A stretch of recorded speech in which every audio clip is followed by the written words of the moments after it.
Hello, ladies and gentlemen, and welcome back to Air Force Academy Football Manager Story with Zebu Nation, where today we have an update on the 2021 WAC Conference. Let's take a look at the schedule if we can.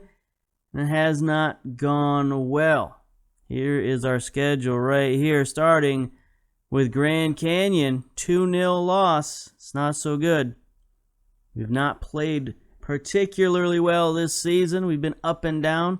Our last, 8 games have been loss, win, loss, win, loss, loss, win, loss. Not so good. Very, very erratic. And this game here, our first WAC game of the season, the first game with our new tactic. We thought this tactic would get us off to a good start, but it had kind of the opposite effect. Let's take a look at the game. We played 3 games so that we can actually look at the highlights, but I don't know that we really want to look at these highlights. At least I don't want to. Anyway, we didn't quite generate the attack I was hoping to. Only 9 shots, 4 on target. 56% possession isn't terrible. 82% passing is pretty good. But for whatever reason, we just couldn't get opportunities. We couldn't get the chances. And you look at our ratings. Our ratings were pretty poor up and down the board. Vargas had a terrible game, 6.3 rating. Everybody else was in the 6s. We were missing our main man, Willis, again. He was still just coming back from his injury, so we didn't want to press him into service.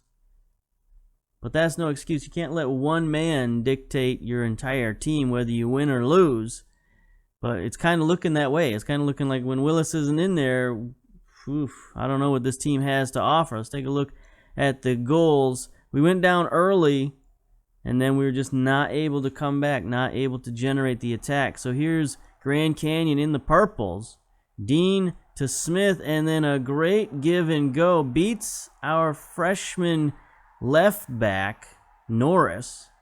So that's sort of a bad omen of things to come. And then here we are, 50 minutes in. Here's Shepard, the veteran, on the right. He makes a nice tackle, but, sort of ping-pongs in front of goal. And there's not a lot you can do about a goal like that. You'd like your defense to clear the ball a little better. But when the ball starts ricocheting around, there's not a lot you can do. So defensively, we weren't great. But offensively, we were terrible. So it was just a no contest. And Grand Canyon, was supposed to not be a good team this year. So to lose that game early was pretty disappointing. But we did bounce back. We bounced back with a 2-0 win of our own against San Jose. We got going early with none other than Willis. And then Okoro finishes it up with the in the 55th minute, gets the second goal that we needed. Kudambana gets injured in this game. We had some slightly better ratings. We had more shots, which was good. Not many more on target, though. Still only 4 on target. 59% possession is pretty good. 80% passing is okay.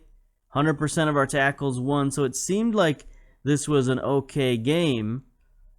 But unfortunately, I think San Jose is just a pretty terrible team. Take a look at the highlights here. San Jose played terribly. They didn't generate much offensively, even though they were in the 4-2-3-1, which should be a fairly offensive type formation. I just don't think they had the players to make a difference. So here we are. We are in the gray. Here's Norris, the freshman, getting forward, sending it into Willis. If you're going to send it into the box, you might as well send it into Willis. That was an easy goal. Hunley getting it forward. Willis again. He has it. But this time he's going to be the one to cross it in. And there's a Okoro just in front of those central defenders. That was kind of a theme all game long. The San Jose central defenders sort of losing track of our strikers and letting us get off shots. Like I said, 16 shots. Not too bad. So we were able to beat San Jose. But then we come back against Seattle U, and some of our problems start resurfacing. 5 shots, only 3 on target, 55% possession, still good, just not getting the shots. Passes down to 77%. We'd rather see that 80% and above. And again, our ratings, just not that great. At the end of this game, we started subbing people out, subbing people in, just to sort of see if we could get anybody going forward. Willis does get a goal. So Willis has been scoring since he got back from injury, but the rest of the team not helping him out enough. Take a look at the highlights real quick of Seattle. Now, Seattle is a good team. They're one of the better teams in the league, but they're a team, we should be one of the better teams in the league too. We should be competing with these guys. So we're in the gray. Seattle is in the, I don't know what that is, dark, I don't know if that's black jerseys or what that is, but there's a header from Robson. Our defense not paying particular attention. Here's Escobedo getting it forward to Willis, and Willis just doing his thing, beats the whole defense, gets right in on the keeper, puts it through his legs. That evens it up in the 75th minute. Here's Seattle U sending one in. Yeah, and that's just a heck of a strike there from Fernando.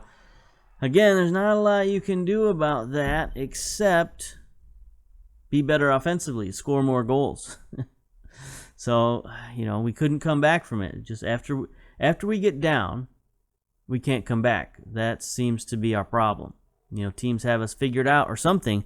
I don't know what it is. Well, actually, I kind of do know what it is. I did a little bit of thinking about it, of, sort of analyzing the games as they played, and I'm just not happy with that formation.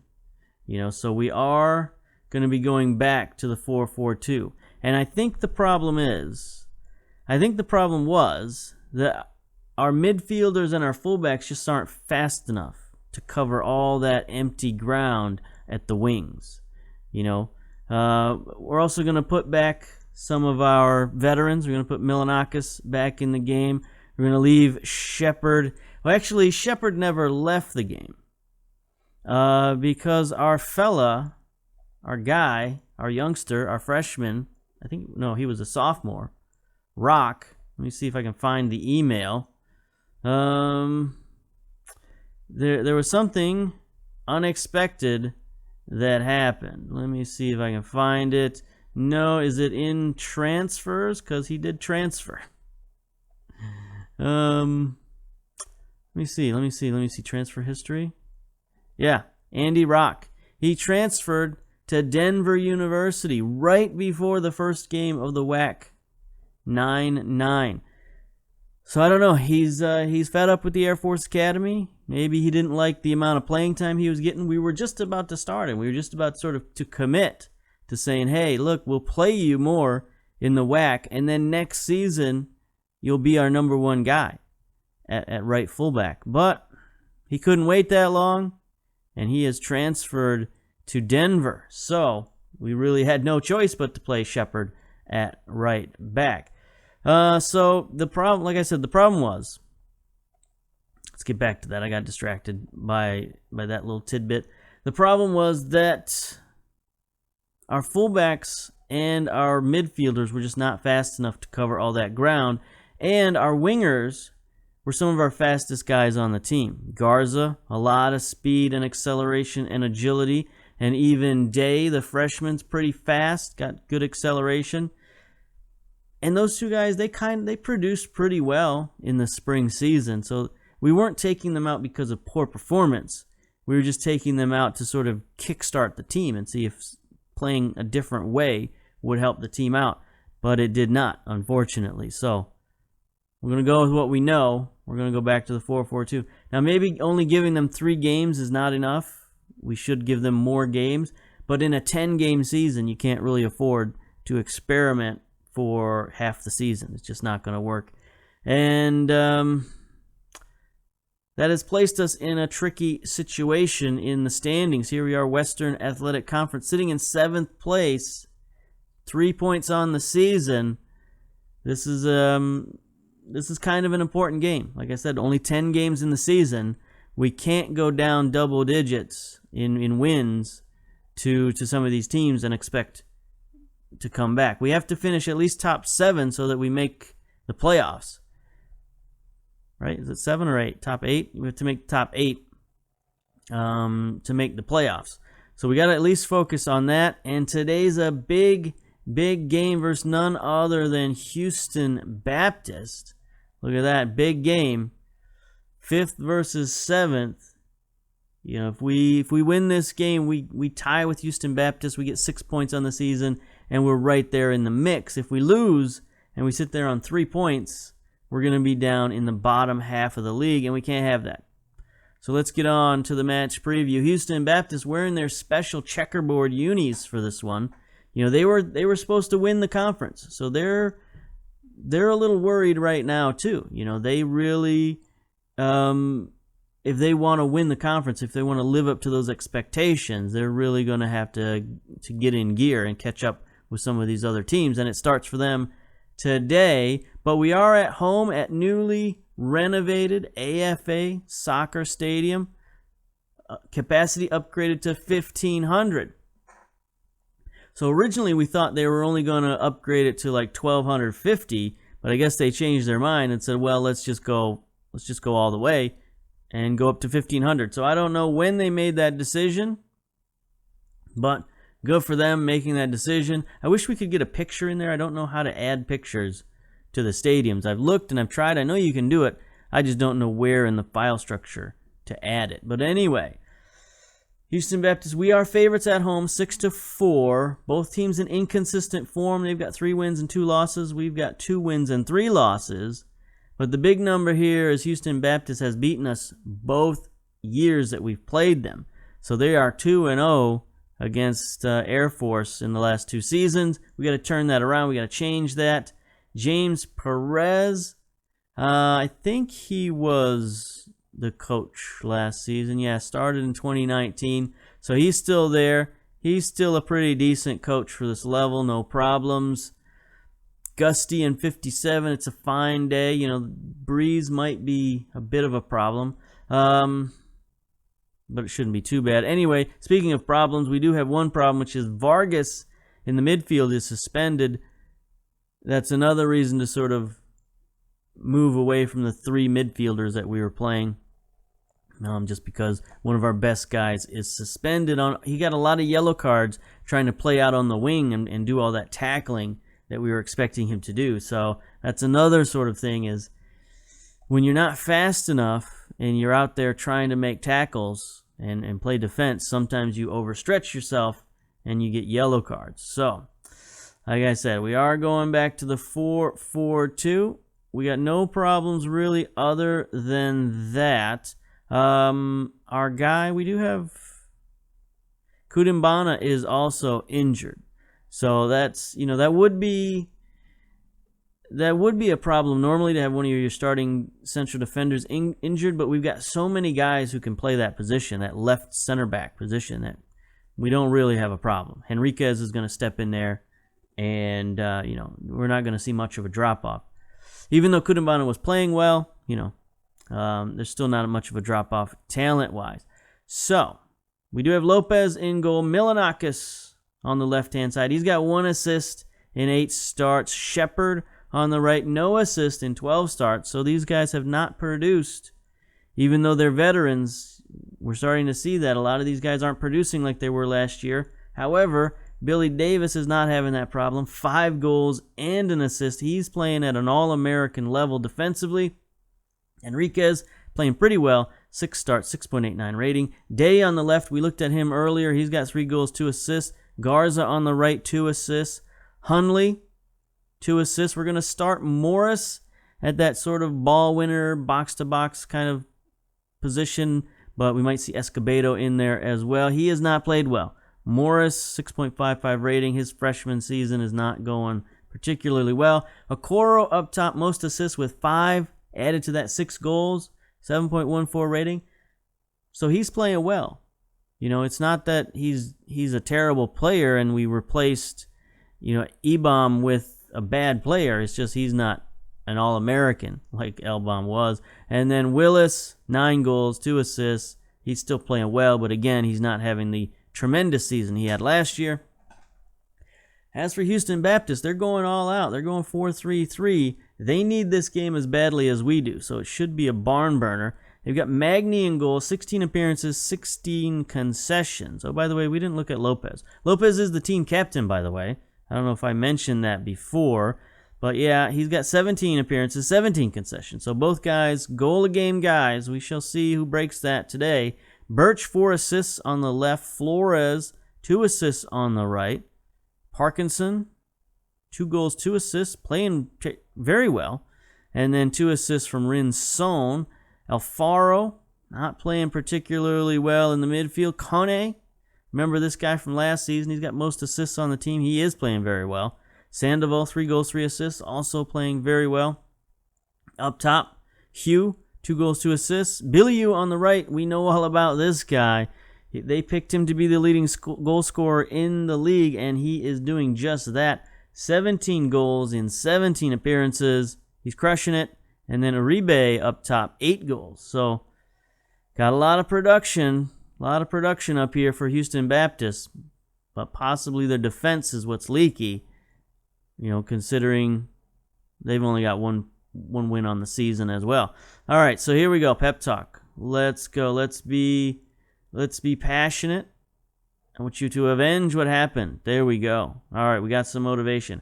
I figured out that these guys, they just don't like calm. They don't like a calm coach. They like a fiery head coach. So we need to be assertive. We need to be passionate to get these guys' attention. And there we go. We have done just that. Let's get to the kickoff. See how we do. See how this 4-4-2 brings us back. All right. We need... Oh, they've already switched their midfielders around. Moved Kone to the left. Side 12 minutes in, not a lot happening. Okay, here we go. First highlight, 17 minutes in, throw in. Air Force in the gray. Day has it, gets it out wide to Okoro. Okoro has some space. He's tackled there, but Day recovers. Day, ooh, okay, that was interesting. He tried to put it in himself short side. He should have crossed that. But we do get a corner out of it. Garza going to send it in. Going to send it short for Davis. That's where Davis has been getting a lot of his goals this season. Those corner pieces, just send it to the short corner, and Davis gets ahead on it. He's big. He can jump. He's got very good heading. All right, 27 minutes, second highlight. There's Davis sending it out wide to Shepard. Our veterans, see what they can do with it. Garza.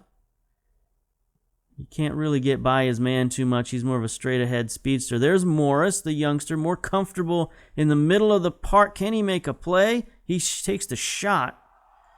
Kind of would have preferred him to tap that one forward. Looked like our forwards were in position, but we'll take the corner. See if we can get the ball to Davis again. No, he sends it long this time. Tries to get it back post. Okoro recovers. Morris, lets it go to Day. Day sends it in. That was interesting. He tried to get that one to Willis.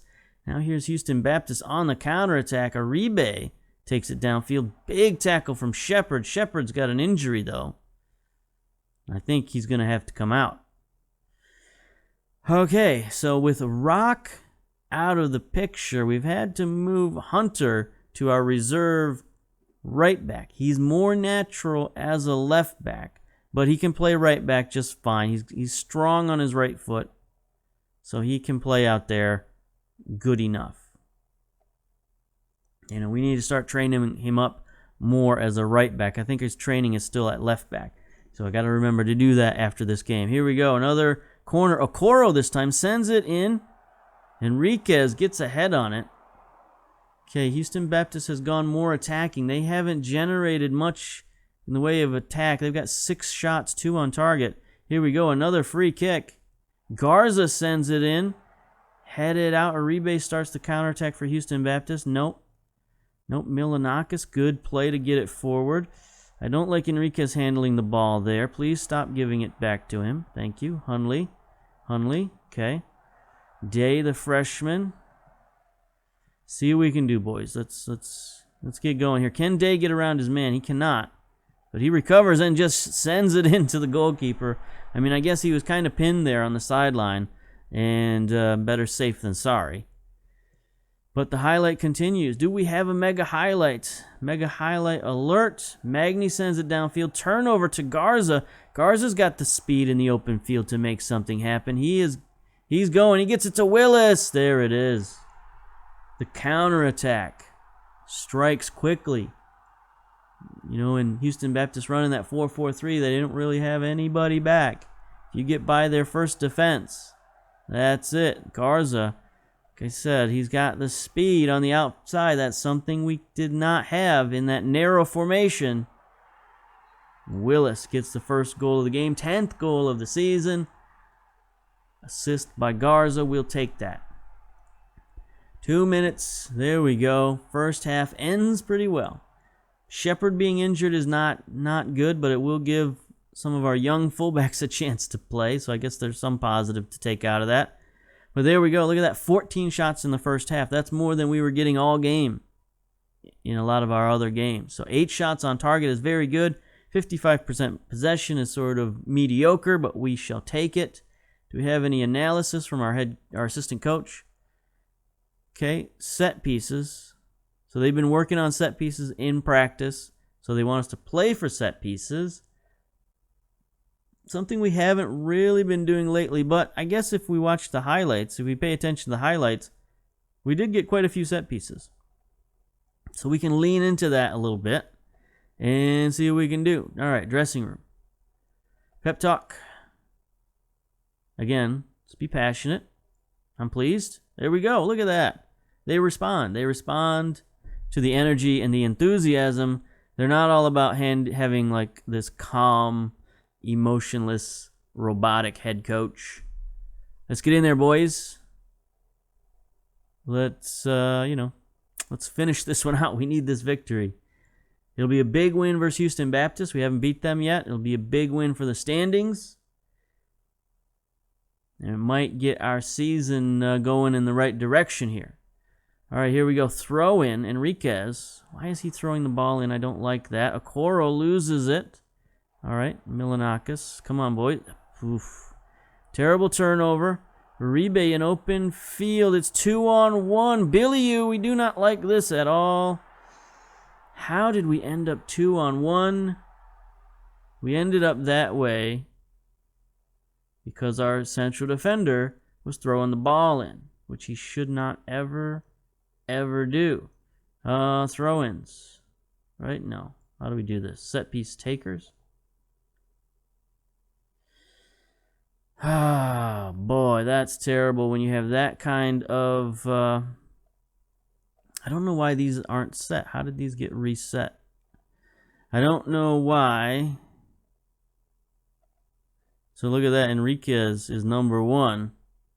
Should not be. Let's see. What happens if we reset this whole side? Norris. Nope. Enriquez, get out of there. So let's see. Where's our left back? Milanakis. I mean, I don't care that his throw-in isn't that great. I'd rather have him in there. Danny Hunter. No, Hunter's playing on the right at the moment, so get him out of there. McDay, get in there. Norris probably isn't even in the game right now, so it's, yeah, those are the guys I want throwing the ball in. Shepard, nope. Pelosi, get out of there. Zaragoza. Who else do we have on the right-hand side? Hundley. All right, that's fine. Oh, boy. Coaching, that was, that's on coaching right there. How do you have one defender back against a team running a 4-3-3? Look at that. That's just, you're just asking for it. That's suicide, especially when they've got a goal scorer like Biliou. Yeah, okay. Biliou's finding too much space. Oh, here we go. Kone on the corner for Houston Baptist sends it in. It's headed out. Garza's going to get there. Again, we got a little extra foot speed out there so we can get some of these 50-50 balls. He just blasts one downfield. Interesting. Okay. I mean, I guess he was kind of tied up there in the sideline, but I thought he could have dropped it back. Anyway, it's quick counterattack from Houston Baptist. 66 minutes.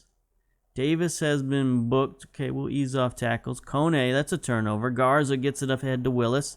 Willis is going to take that. I mean, he splits the defense right there. It's Willis looking for some support. He's got a big redhead coming up. Nope, there's Day, the rookie, the freshman. I thought he was going to hit... who was that? Was that Morris coming up? I thought he was going to hit Morris. Billy needs to be closed down. Okay, we'll do that. 76 minutes. Kone sends one in. Parkinson with the header. Third goal of the season.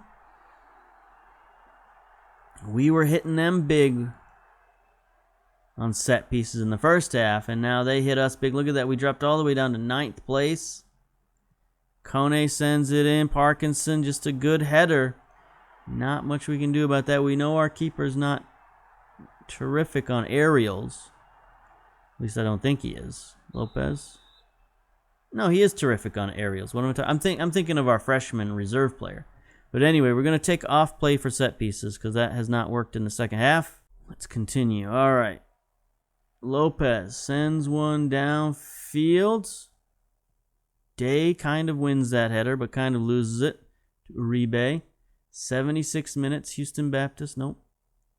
All right, what kind of substitutes can we make here at the 80-minute mark? Hunter has not played well since he came in. Milanakis has not played terrific. So we will bring in Norris. Let's see, who else? Morris hasn't played great. So we'll bring in Escobedo. I think we'll put Escobedo. Let's see, what can he do? Put him on advanced playmaker. Put him on attack. Hunley, I think we'll put him at central midfielder. All right. Don't need two playmakers out there, right? Okay, here we go. 83, 84. Okay. We need to start making waves here. This has been our problem all season long. We get down, and the other teams can just shut us down. They can just take the ball and go home. There's nothing we can do about it. So let's close down on these guys. Okay, now team instructions. Let's see. Let's see. What did I want to do? Oh yeah. Okay. Here we go. Tighter marking. We're gonna get stuck in. Let's go. We're gonna go attacking. Nope. It has no effect. No effect. Made things worse. 2-1 again. 2-1. It's always 2-1. We're losing every game for eternity. 2-1. I think we played better. 19 shots, 9 on target, only 53% possession, so that was a little worse. We had that one sort of coaching problem there, letting Billy get loose, get that goal. But, defensively we didn't play terrific. They have 14 shots, 8 on target. And, they got the set piece goal. What can you say? There's not much you can do about it. We had plenty of attempts on the set piece and couldn't score. They did. It's just one of those seasons where, it's like you're losing by inches. Losing by inches. All right. Pep talk. So one thing I am looking forward to in FM21 is the fact that my FM20 database is so sort of bloated that it's taken a long time to do just about anything. I could lower some things down, but this was supposed to be a journeyman database. So, it's got a lot of stuff going on. I put a lot into it. It's got a lot of tweaks, because it's the Uncle Sam database, so who knows what's going on there in the back end. But yeah, it will be good to get a fresh version of Football Manager coming up. But anyway, that's not good. It's not good for us. We dropped to 9th place. The only teams we're above are California Baptist and San Jose, who I was pretty sure was a bad team, and so far they're 0-3 on the season. It's not good. We got a long way to go to catch up. I'm going to play another trio and come back and see if we can turn this mess around. So until then, we'll see you later. Bye-bye.